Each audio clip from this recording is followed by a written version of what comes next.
ლერმონტოვის ქუჩაზე აშენებული 5-სართულიანი კორპუსი დანგრევის პირასაა. აქ 60-მდე ოჯახი ცხოვრობს. კორპუსის ბინადრები ამბობენ, რომ მათ სიცოცხლეს ყოველდღიურად საფრთხე ემუქრება.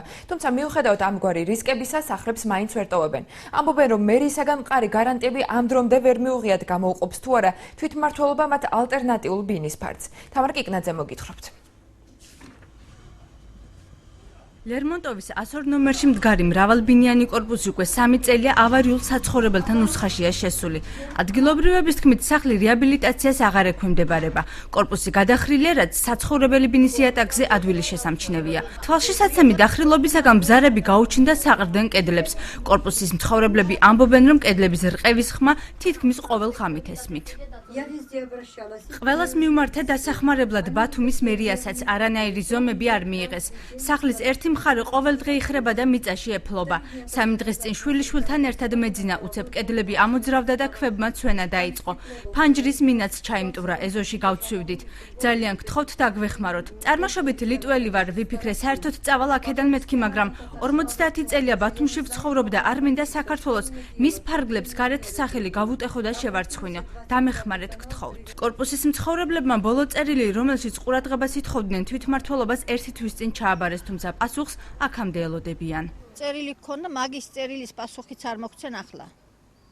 და რატო არ გვაძლევენ და რა არის, არ ვიცი, ესე იგი ისეთი გქონდა დაწერილი, რომ ამ ხალხს უნდა ეპატრონონ და მაინც არ მევიდნენ, არც მერიას ეშველა, არც ირაკლი ჩავლეიშვილს. 2 თვის წინ მერიისაგან ბინების დატოვებისა და ქირით ცხოვრების შეთავაზება მიიღეს.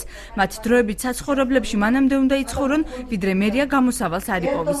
შეთავაზებას ადგილობრივები ეჭვით უყურებენ. ამბობენ, რომ წერილობითი გარანტია არ აქვთ, რის გამოც ბინების დატოვებას ვერ ბედავენ. 2 თვის წინ მოგვივიდა პასუხი $300, მაგრამ მაინც არ გამევიდა ხალხი. შეიძლება შენებლობა დაიწყოს და ამ მომენტებში, ესე იგი, დაინგრეს ეს სახლი და ბინებს გვაძლევენ თუ არა. საპირისპიროს ამტკიცებენ ბათუმის მერიაში. ამბობენ, რომ ხელშეკრულების ნიმუშს თითოეული ოჯახი გაეცნო, ქირის გადახდას კი მანამდე ჰპირდებიან, ვიდრე კორპუსის გამაგრება დასრულდება. ხელშეკრულების დრაფტიც აქვთ მიღებული, წერილობითი მიწერილობაც აქვთ მიღებული, რომ თანახმა მერია გადაიხადოს ქირა და შემდგომ მოახდინოს მისი გამაგრების სამუშაოები. თუ რატო არ თანხმდებიან, ჩვენთვის ინფორმაცია არ არის წარმოდგენილი. ავარიული სახლების გამაგრების პროგრამისათვის მერიას წელს $1,300,000 ლარი აქვს გათვალისწინებული. თანხის ფარგლებში ამ დროისათვის 8 სახლის გამაგრებაა დაგეგმილი, ამათგან 3 სამართლის სამუშაოები უკვე დაწყებულია, ნაწილში ტენდერი ჩაიშალა, ნაწილზე კი ჯერ არ გამოცხადებულა.